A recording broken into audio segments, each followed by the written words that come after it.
The fluorescent lights hummed above Cedar Creek Medical like insects trapped in glass, and Katie Rodriguez had long stopped hearing them. 3 in the morning. The ER at Raleigh's largest trauma center moved with the rhythmic precision of a body in its deepest sleep, ventilators breathing for those who couldn't, monitors beeping their steady reassurance, the soft shuffle of nurses moving between bays like monks in a sanctuary lit by screens and urgency. Katie moved through it all without hurry, without hesitation, her scrubs pristine despite 12 hours on shift, her gait the kind that comes from muscle memory older than this hospital, older than Raleigh, older than the official records that said Katie Rodriguez had never existed at all. She was running the third trauma code of the night when Dr. Mercer first truly noticed her.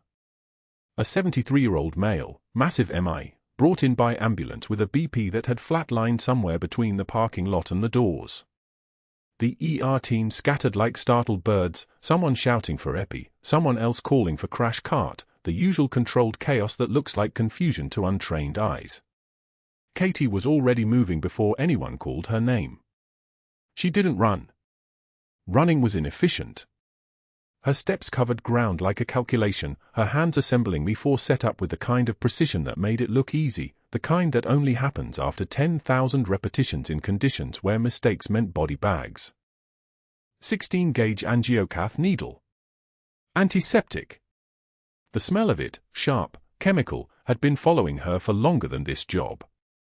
Her right forearm bore a thin scar from shrapnel removal, surgical and clean, the kind of wound she never explained because explaining meant talking, and talking meant details, and details meant exposure. She found the brachial vein in 4 seconds.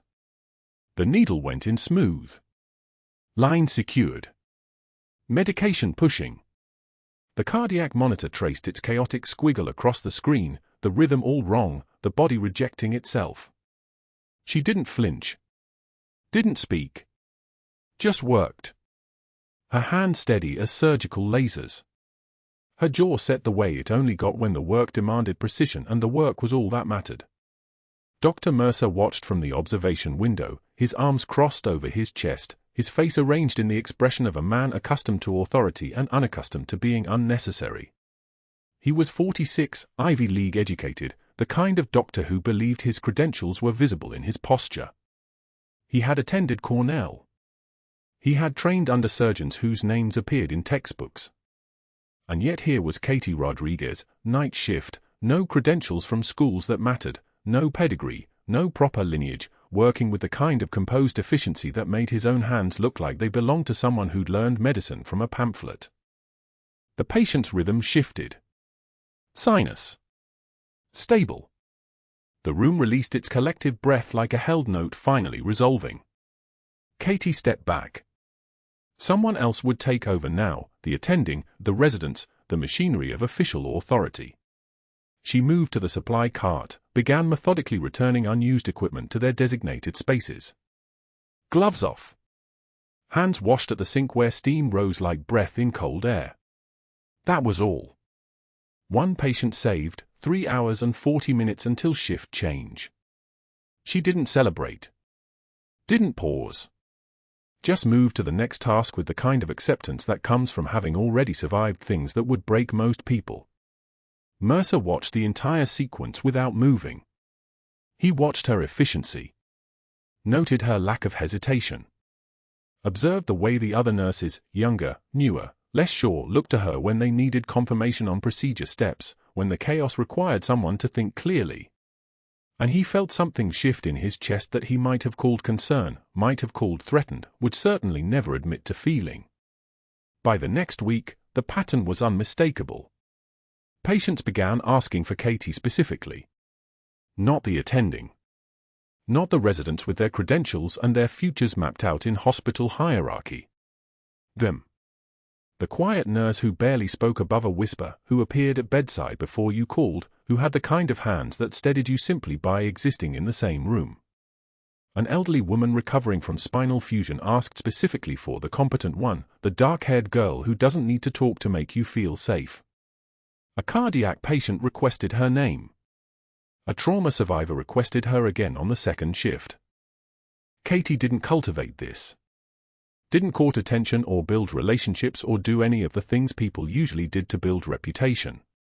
She simply showed up, did the work with absolute competence, and moved through the hospital like someone passing through who would be gone tomorrow. Her locker was sparse. No personal photos on the break room wall. No birthday cake bought by co-workers. She came for shift, she worked, she left. The folded flag inside her locker, triangular, precise, holding the weight of everything she couldn't say, was the only thing she ever touched beyond necessity. That flag lived in a case no bigger than a jewelry box. She would open her locker at the start of every shift, see it there, and something in her expression would shift for exactly 3 seconds. Not pain. Katie didn't do pain in public. Something else. Something like acknowledgement. The photo next to it showed 5 people in desert gear, taken in harsh sunlight, taken in Tikrit before everything became classified and buried and officially impossible. 3 of those people were now folded flags. One of them had been her responsibility. One of them she should have brought home. Mercer noticed this too, in his way. Noticed that she touched something in her locker each shift like a ritual. Didn't know what it was. Didn't need to know.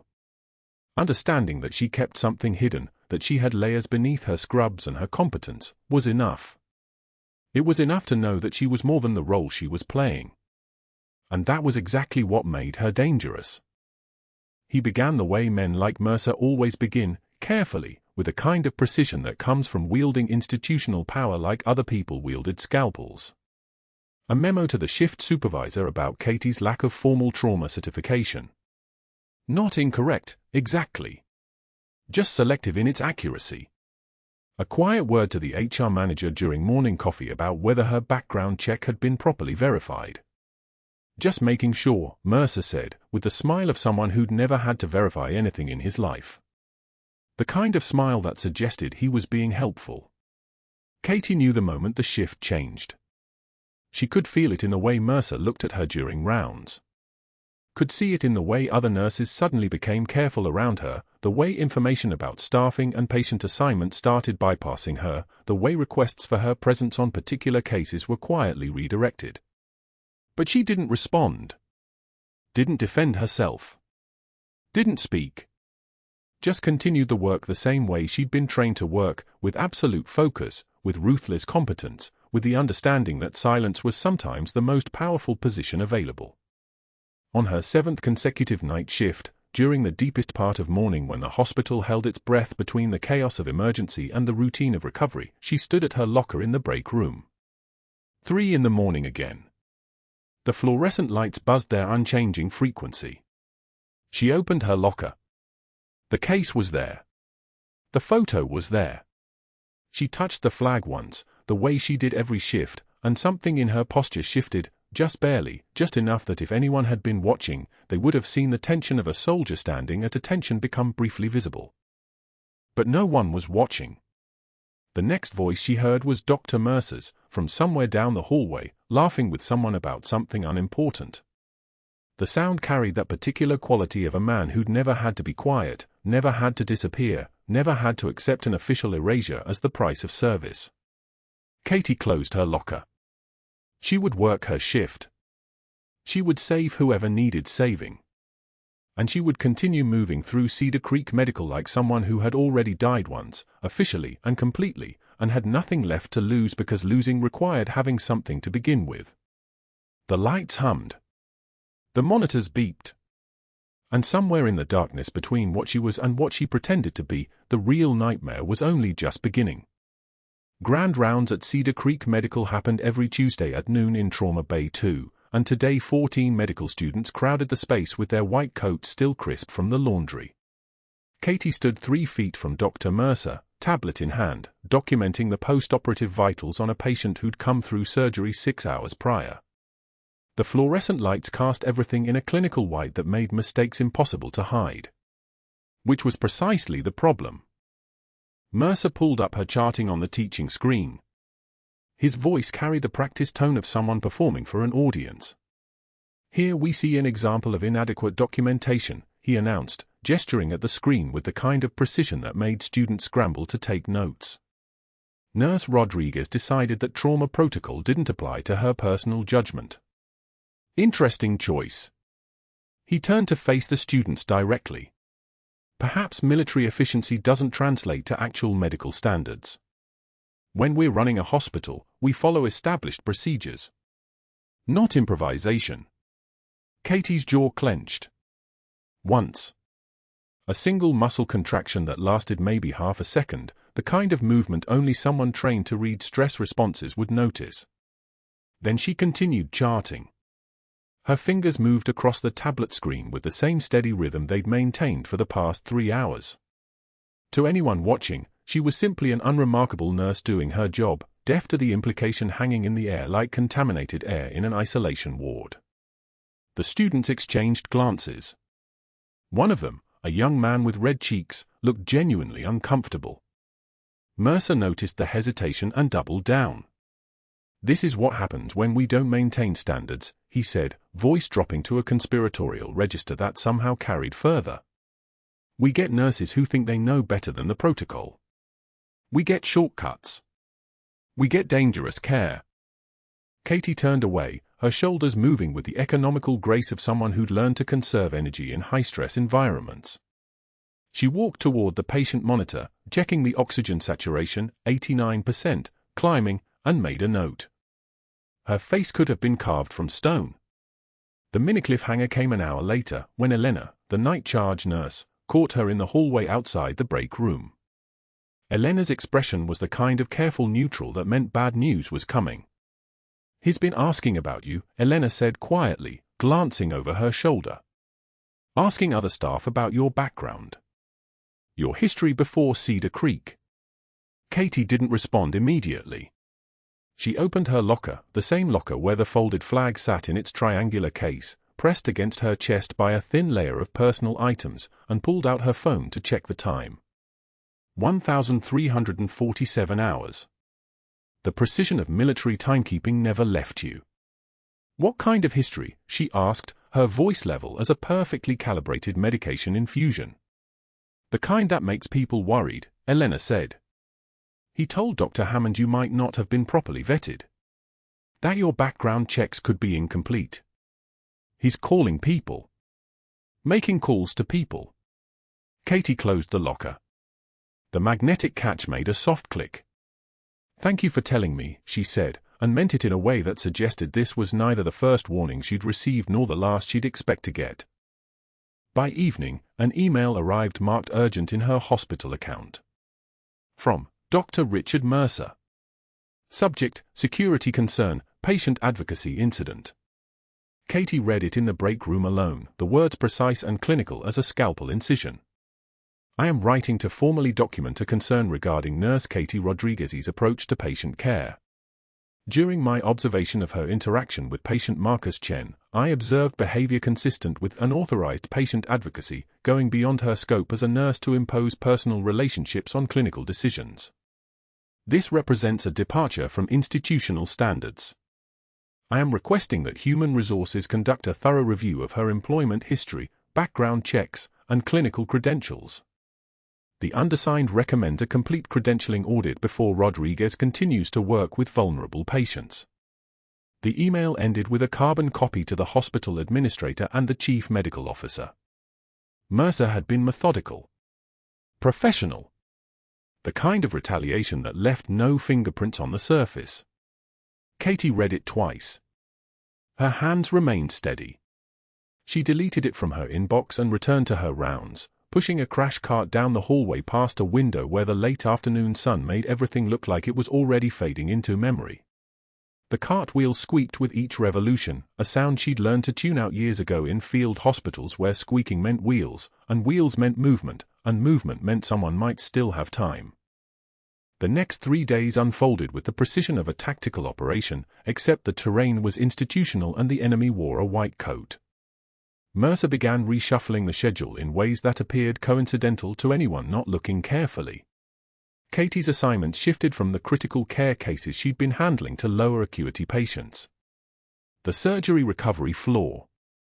The post-op observation ward. Work that a nurse could do competently but that never demanded the kind of crisis response that made her indispensable.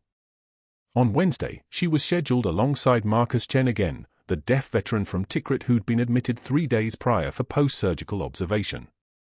Marcus had taken shrapnel in his right arm during the same operation that had ended Captain Katie Rodriguez's official existence, the incident that had forced her to vanish from military records completely, to surface under a new name in a new city, to let her real self die so the government could deny she'd ever existed. Neither of them could acknowledge what they knew about each other. The protocol for classified operations that had been buried was clear: silence. Complete silence. She was ordered to disappear. Not to contact previous service members. Not to reference shared history. Not to acknowledge the people she'd served with, especially not the ones who hadn't come home. But she could still help him. "Your med schedule changes tomorrow," Katie explained during her morning rounds, her hands moving in fluid American Sign Language as she translated the prescription information. Her fingers spelled out the medication names with the kind of precision that came from actual fluency, not the hand-waving some staff members attempted when they didn't know real signing. Switched from 4 times daily to twice daily dosing. Your body's responding well to the current regimen.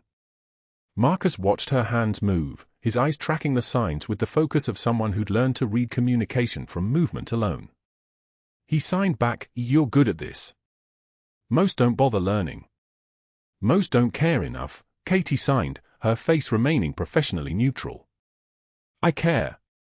Behind her, hovering near the vending machines in the corridor outside Marcus's room, Dr. Mercer had positioned himself within earshot of the conversation. He was speaking with 2 residents and a medical student, his voice carrying with the kind of calculated projection that suggested he wanted his words to travel. Katie heard it without turning around.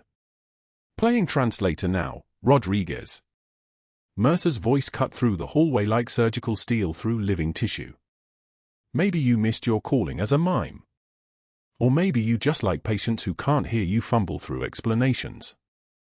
One of the residents laughed, a brief, uncomfortable sound that got swallowed by the ambient noise of the hospital, the ventilator humming in a nearby room, the distant beep of a cardiac monitor, the rubber soles of someone's shoes squeaking on freshly waxed tile. Katie's hands never paused. She continued signing the medication information with the same steady rhythm, timing, dosage, possible side effects.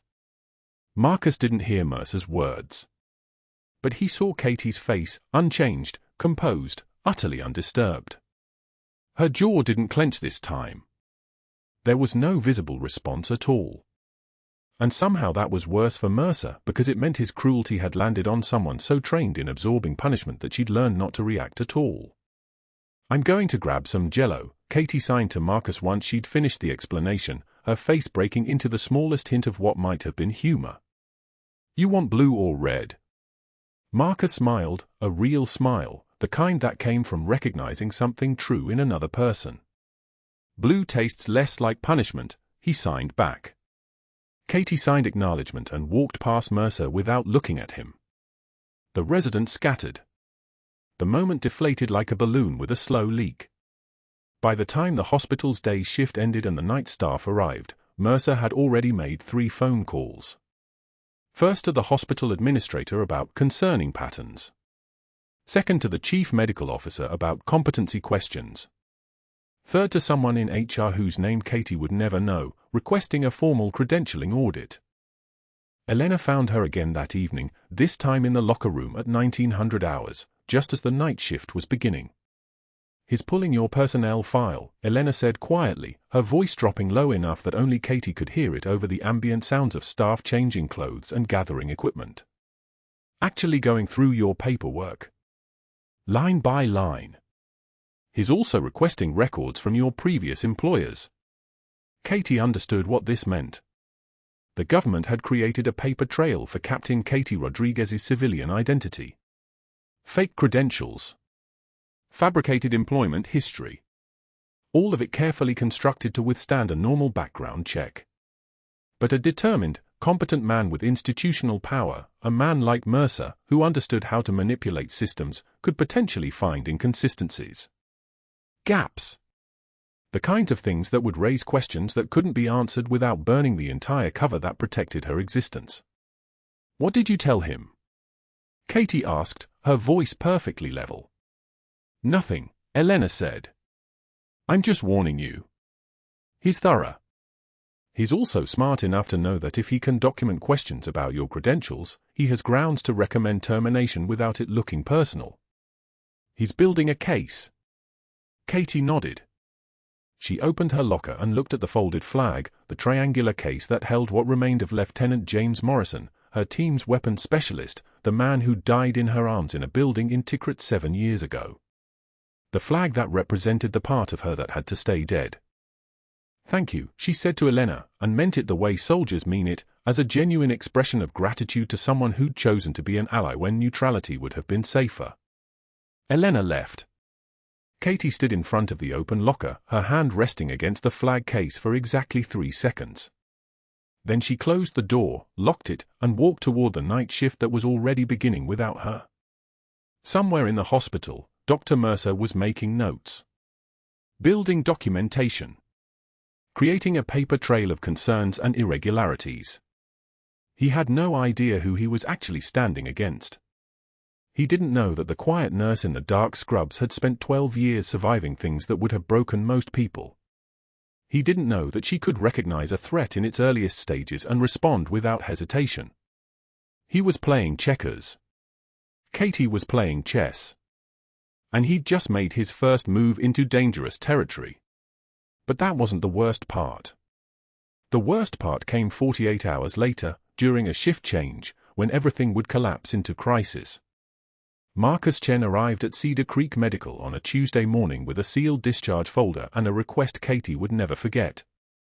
Deaf since birth, former Special Forces medic, he'd been wounded 3 years prior in Tikrit, the same operation that had erased Katie Rodriguez from every official database.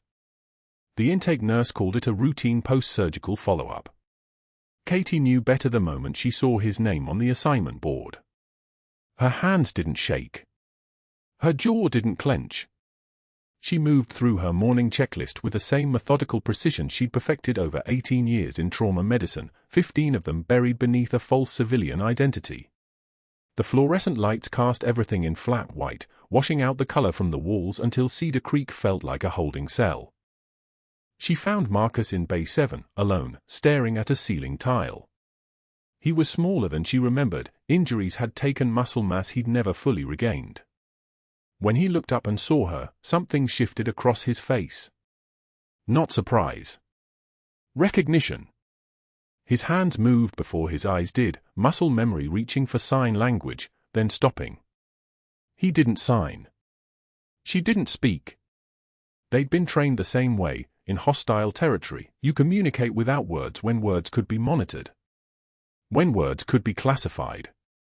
When words could get people killed. Katie checked his vitals with her usual efficiency. Blood pressure 118/76. Heart rate steady at 62. The surgical site was healing cleanly, no signs of infection. Everything on paper looked fine. But Marcus's eyes tracked her movements with the weight of shared history of the night in Jolan district when she'd pulled him out of a firefight with 2 rounds in his chest plate and the kind of calm under pressure that only comes from having already decided you're willing to die for the person next to you.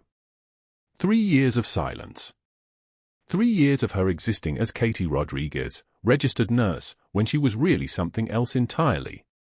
3 years of him existing as Marcus Chen, deaf veteran, when he'd been Echo 05, the man who'd taken her operational slot after she vanished from military records. The 48-hour observation window meant 3 shifts. Katie drew the first night rotation. She was grateful for that. Grateful for darkness, for the skeleton crew, for the relative silence that came with overnight hours. The hospital at 11 p.m. felt different from the hospital at 7 a.m., less institutional, less observed, less like a stage where Dr. Mercer could perform his quiet demolition of her credibility. She moved through Marcus's room with the kind of practiced efficiency that came from muscle memory spanning 2 decades. Checked the monitors. Adjusted the flow. Made notes in his chart with her own version of shorthand, nothing elaborate, nothing that would draw scrutiny. Around 2 a.m., when the hospital had contracted into its smallest self, Marcus's monitor changed its rhythm. 1 beep. 2. Then the pattern fragmented. Katie was moving before her conscious mind finished processing the data, 23 years of trauma training compressed into pure reflex. His oxygen saturation was dropping. 94, 91. 88. The color draining from his lips told the story her instruments confirmed: tension pneumothorax. A pocket of air expanding in his chest cavity, collapsing his lung, compressing his heart. He'd had a small pneumothorax from surgery, nothing they'd considered dangerous. But something had shifted. Something had let air escape into the space where it had no business being. The attending physician was 2 floors up in another emergency. The resident was in the bathroom. The shift change had created the kind of vulnerability that hospital protocols were designed to prevent and reality often ignored. Katie moved toward the crash cart, then stopped. She didn't need it. Not yet. She needed a 14-gauge angiocath and about 40 seconds. Everything else was secondary. She spoke once, steady as a surgical laser, "I'm performing needle decompression. Tell the attending we need him in Bay 7 now." The resident, fresh out of training, still learning the difference between protocols and survival, started to object. Katie's voice had dropped an octave. It wasn't a request.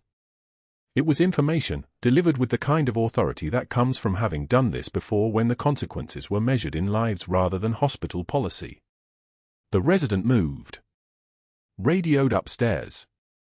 Katie's hands were already moving on their own, muscle memory from firefights in Cedar Creek guiding every motion.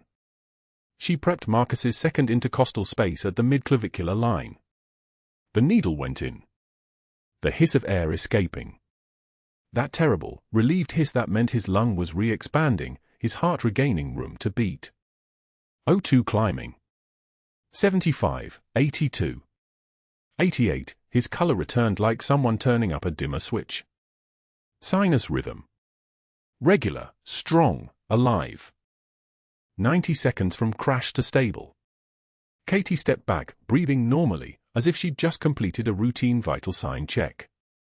The attending burst through the door 30 seconds later, moving with the controlled panic of a physician who'd been called away from another critical patient.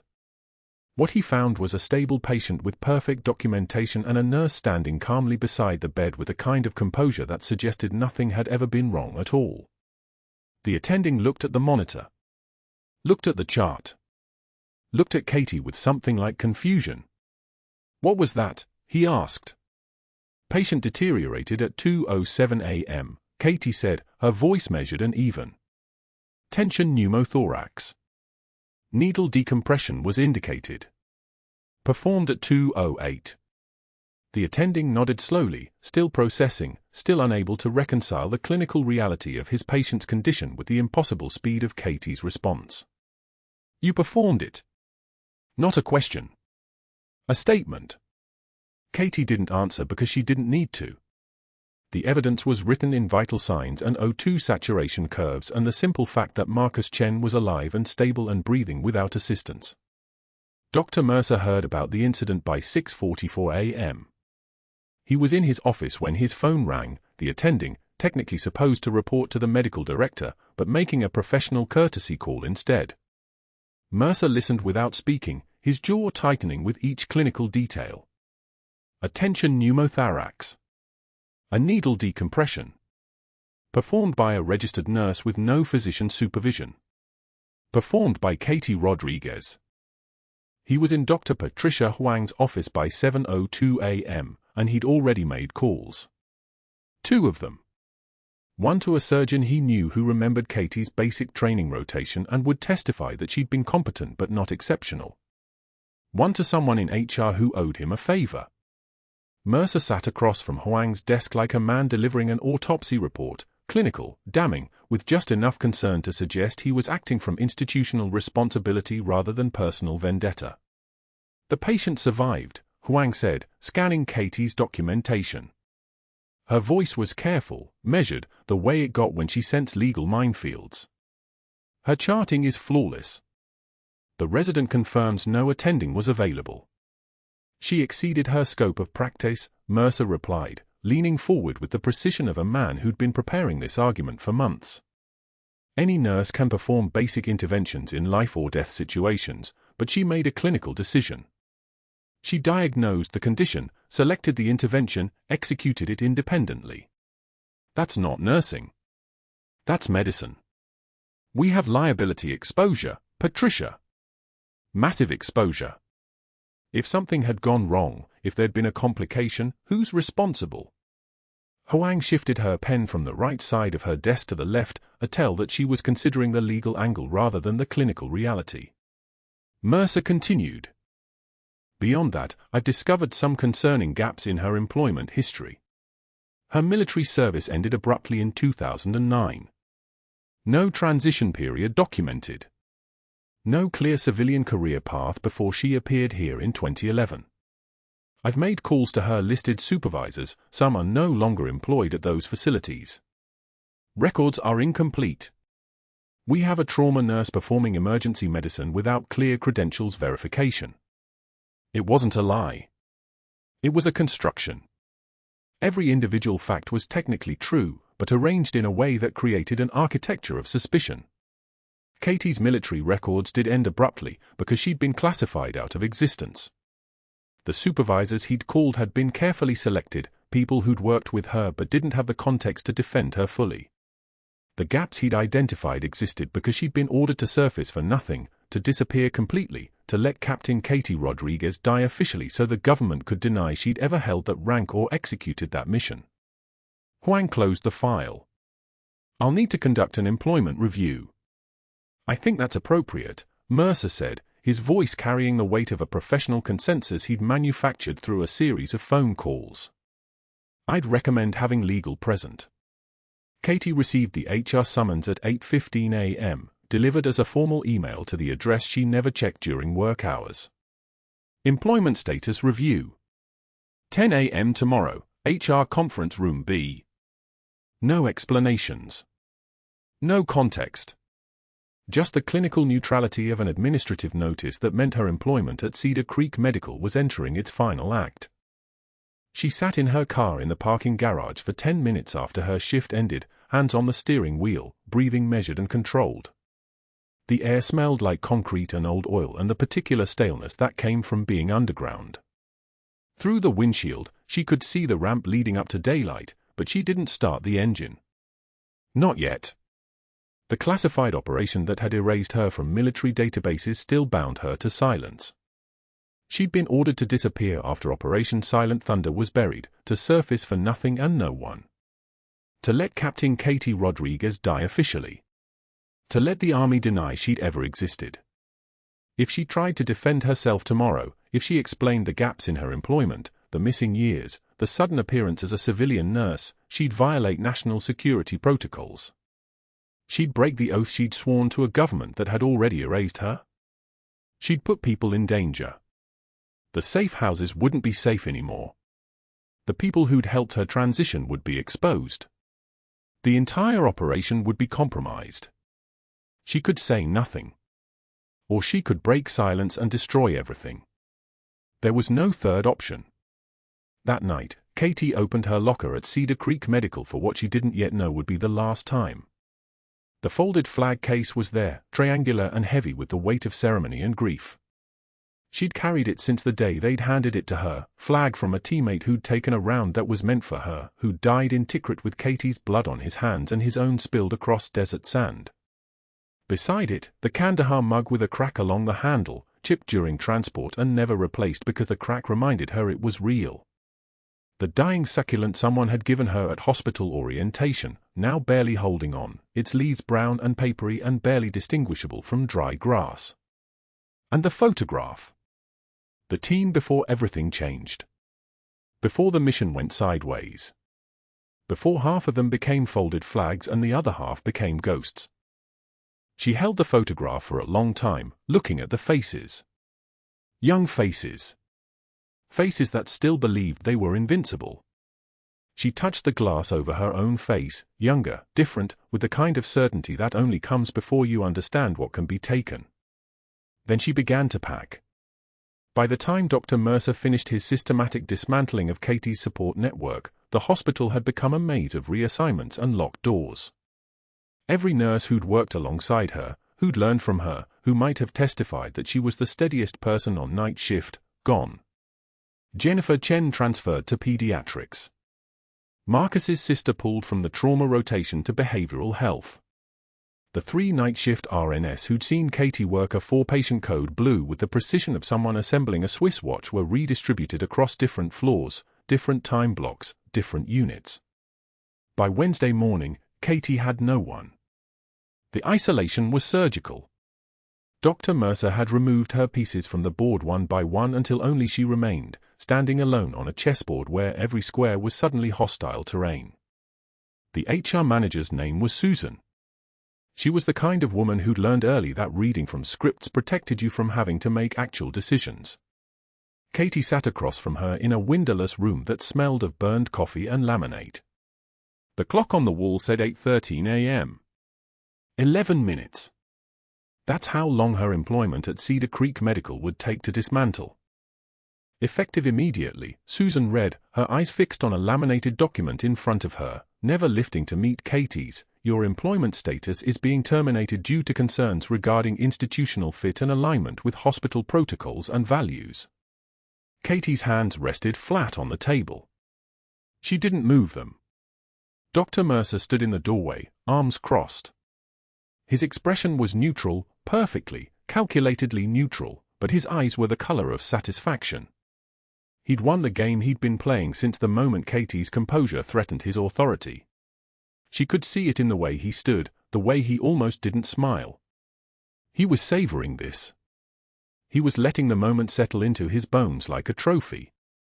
Your final paycheck will be processed within 14 business days, Susan continued, still reading. All hospital credentials and badge access will be revoked at the conclusion of this meeting. Security will escort you to collect your personal items. 14 days. 2 weeks of severance because Cedar Creek Medical followed protocol even when they were destroying someone. Katie felt the irony like a cold knife. Do you have any questions? Susan asked, finally glancing up. She didn't want questions. She wanted this to be over. She wanted to go back to her desk and mark this box checked and move to the next termination. Katie stood. The chair scraped backward against linoleum. She picked up the cardboard box she'd brought with her, the one she'd packed the night before while sitting alone in her apartment, her jaw clenching so hard her teeth ached. Inside, a cracked mug from Kandahar with Arabic writing fading on the ceramic, a dying succulent someone had given her 3 months ago during orientation. The plant was brown at the edges now, curled inward like it was giving up, and a photograph printed on photo paper, edges already beginning to curl. The team before the mission.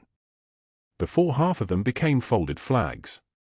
Dr. Mercer stepped aside to let her pass. He didn't speak. His silence was louder than any words could have been. She walked past him into the hallway, past the security guard who'd been assigned to escort her, past the stares of staff members pretending not to notice the woman with the cardboard box leaving through the employee corridor at 9:02 a.m. on a Wednesday. The side exit where the loading docks exhaled the smell of diesel fuel and medical waste opened onto an alley. Rain had been falling all morning, the kind of steady rain that made everything feel heavier. Katie pushed through the door and let it close behind her. No ceremony. No goodbye. Just a woman holding a cardboard box, walking toward the street, trying to figure out where to be now that she wasn't allowed to be anywhere. By evening, she was standing at a bus stop on Hillsborough Street. The shelter was broken, half the plastic panels gone, the metal frame rusted at the joints, offering almost no protection from the downpour. Water drummed on the cardboard box balanced on her hip, soaking through the corrugated bottom layer. She could feel the moisture beginning to seep into the mug, beginning to warp the corner of the photograph. The rain fell harder. It felt like the sky had opened its throat and was emptying everything it had been holding. Headlights blurred past on the wet street. A city bus pulled up to the stop, hissed air brakes, and waited. Katie didn't raise her hand. She didn't signal. She just stood there, the weight of the box growing heavier as water continued to soak through the cardboard fibers, and watched the bus pull away without her. For the first time since walking out of that HR office, alone in the rain with no witnesses and no one watching, her jaw finally unclenched. The tension that had held her spine rigid since Tuesday morning released itself by half an inch. Her shoulders dropped. Her breath came out longer, slower, the kind of breath that comes when you stop holding everything in. The folded flag case balanced on top of the box was getting damp despite her efforts to shield it with her body. She adjusted her grip, shifting the cardboard box to her other hip, and kept standing under the broken shelter while the city moved past her in a blur of taillights and rain. Her phone buzzed. A text from Elena, one of the nurses who'd been reassigned. Staff in shock. Patients asking for you. Marcus refusing treatment from replacement nurse. What happened? Katie didn't text back. She stood in the rain and didn't text back.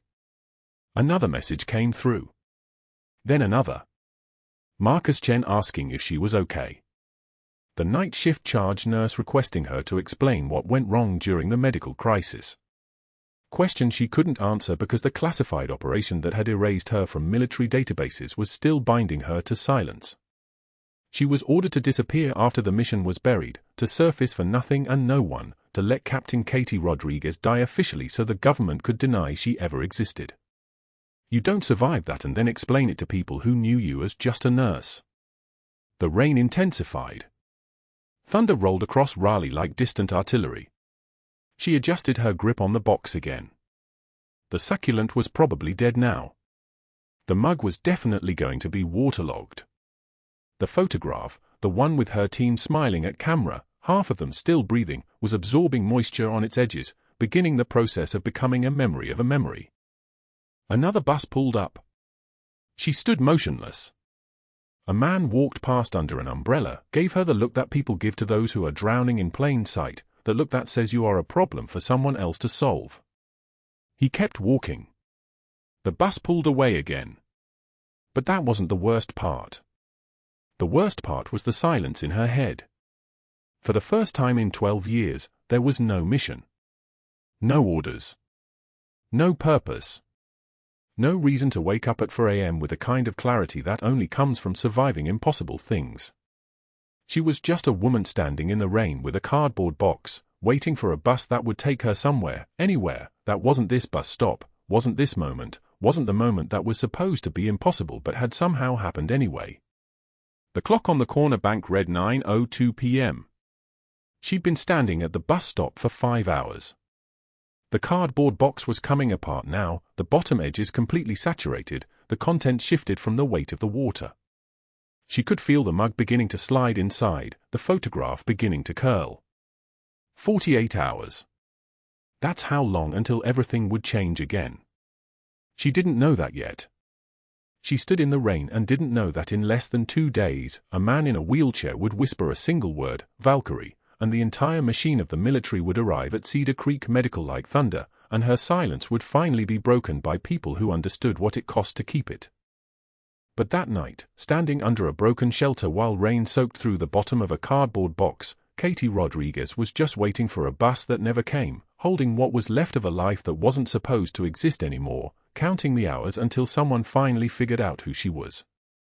Another bus pulled up. She still didn't flag it down. She just shifted the weight of the box one more time and kept standing, the folded flag case balanced on top, the rain falling like it would never stop. 48 hours after Katie Rodriguez left Cedar Creek Medical with a cardboard box balanced on her hip, Marcus Chen returned to the hospital's ER for a post-operative follow-up appointment. His healing wound was clean, infection-free, already showing the kind of recovery that belongs in a medical textbook. He was signing a question to his sister in the waiting area when Katie walked past escorting another patient toward the imaging department, her movements fluid and practiced, the folded flag case still in her hands like she hadn't yet figured out where to put down the last piece of her old life. Marcus went white. His hand stopped mid-sign. He stared at her back as she moved past, then whispered a single word, one word that would erase 48 hours of silence and bring the entire Pentagon to a standstill, Valkyrie. A man sitting 3 chairs down heard it. Former fighter. Asylum granted 6 months prior after switching sides in a conflict nobody would officially acknowledge. His hands trembled as he stood. He'd seen Valkyrie operate through the streets of Tikrit, seen her move with the terrifying fluid precision of apex predators, seen her pull wounded soldiers from buildings that were already burning, seen her face exactly once when she'd saved his life before he was the enemy and she was the legend nobody could name. Tom Foster, Marine Corps veteran working hospital security, stood drinking cold coffee by the ER entrance. 23 years of service.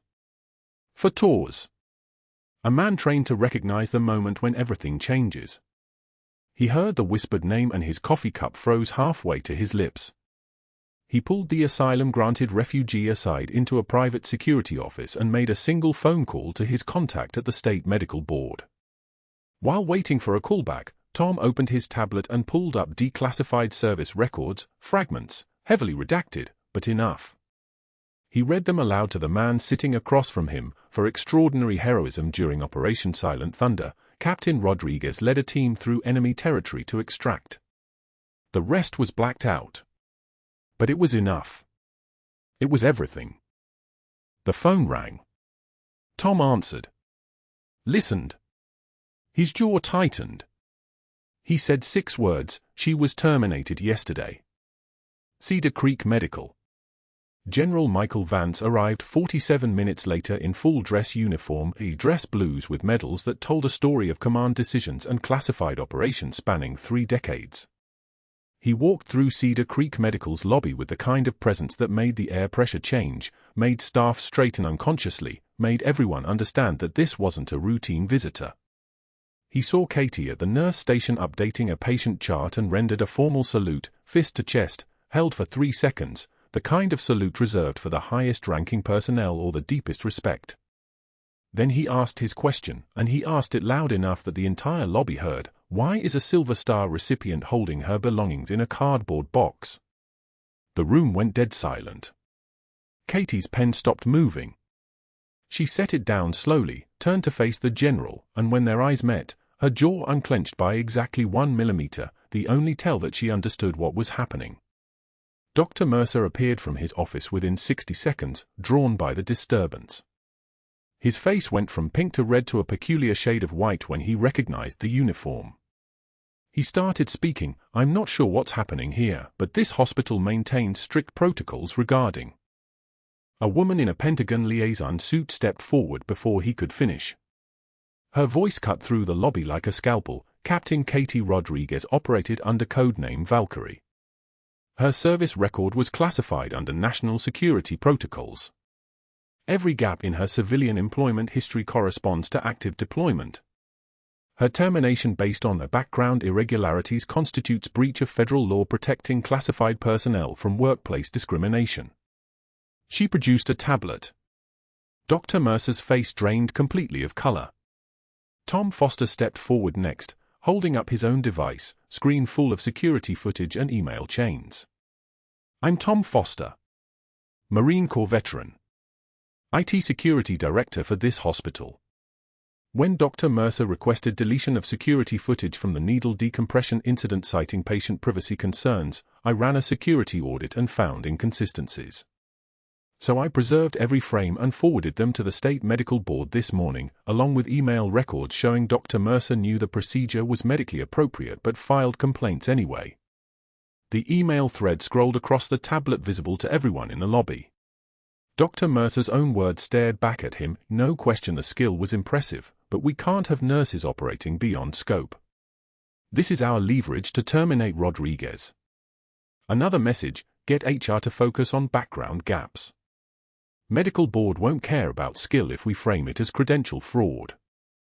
Elena appeared from the ICU, then 2 residents, then a surgical tech, nurses and doctors he'd humiliated over the years, all stepping forward at once. Elena's voice was steady. He called her a mime. Mocked her for signing with deaf patients. Made her a teaching example during rounds to humiliate her in front of medical students. A resident added, he blocked her from critical cases even when patients requested her specifically. Another, every time she was scheduled for a complex case, he'd find a reason to reassign her. Dr. Huang, the medical director, received a phone call. She stepped away from the crowd, listened for 30 seconds, her face growing increasingly ashen.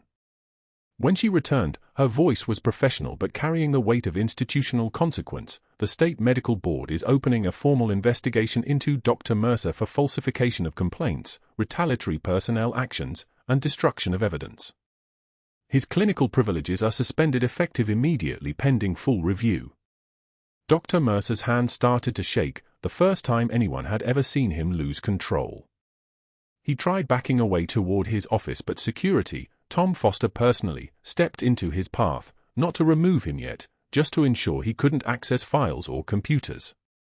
He stood surrounded by staff members whose careers he'd threatened, patients whose care he'd compromised, watching the architecture of his authority collapse like a structure built on sand.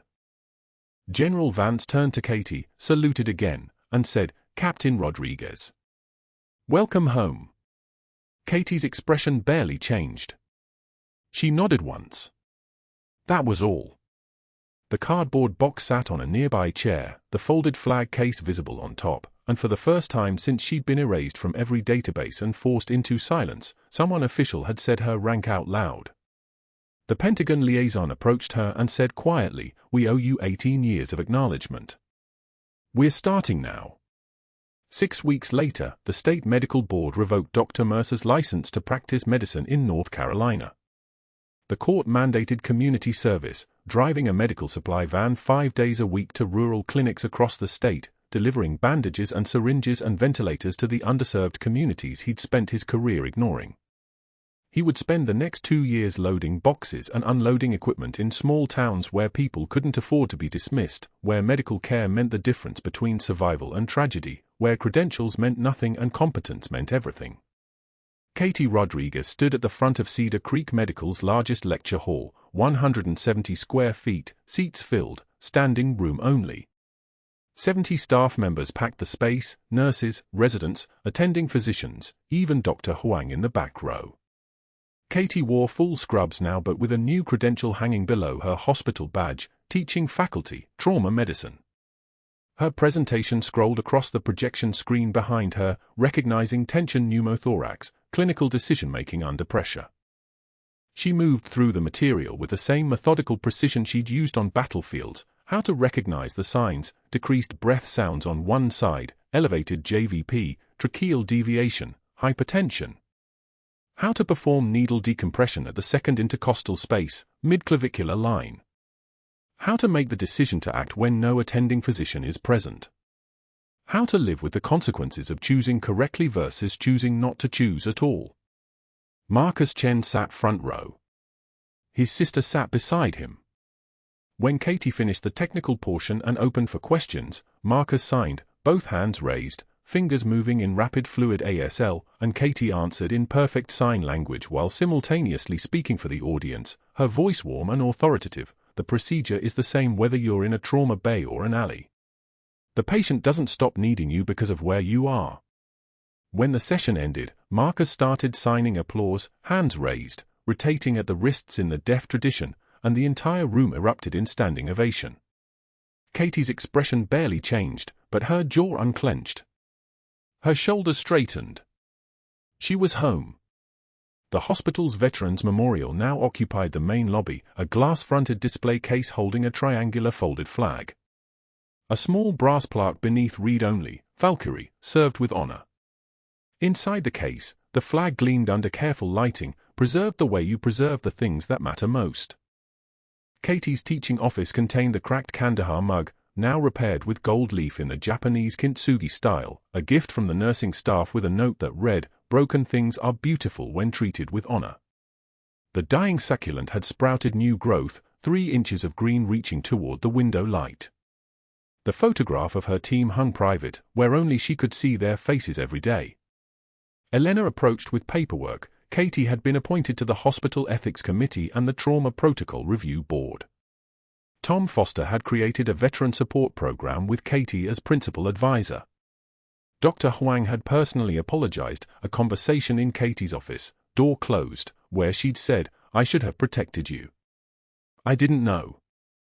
I'm sorry," and asked Katie to help recruit veteran nurses into Cedar Creek staff, to build a culture where hidden strength was recognized instead of threatened. In the parking garage, Katie passed a medical supply van. Dr. Mercer sat in the driver's seat, loading boxes of bandages and syringes for a rural clinic run in Nash County. He didn't meet her eyes. She didn't acknowledge him. She simply walked past to her car, where her scrubs were neatly hung for tomorrow's shift, where the routine of saving lives continued without drama or recognition, the way it had always been for people like her. The final image, Katie standing alone in the lecture hall as evening light slanted through the windows, the fluorescent fixtures humming their steady mechanical song. A nurse appeared in the doorway, apologizing for missing the session. "I got held up in the PQ. Did I miss everything?" Katie handed her the presentation materials without a trace of judgment, her voice steady and warm. The quietest person in the room might be holding it all together. The nurse took the materials and thanked her, then left. Katie turned off the lights one by one, the hum of the fluorescent fixtures fading to silence. She shouldered her bag and headed back to the ER for night shift, where trauma bays waited and patients needed her, where her hands had learned 18 years ago never to tremble, where competence and compassion were the only currency that mattered. As she walked through the corridors of Cedar Creek Medical, the place that had tried to erase her and learned exactly who it was erasing, Katie Rodriguez was finally home. If this story resonated with you, if you've ever been underestimated by someone who didn't know your value, please like this video and subscribe to stay updated on more stories of hidden heroism and institutional failure. Comment below, have you ever judged someone only to find out you were dead wrong? What would you have done in Katie's position? Your stories matter. Let's talk about them.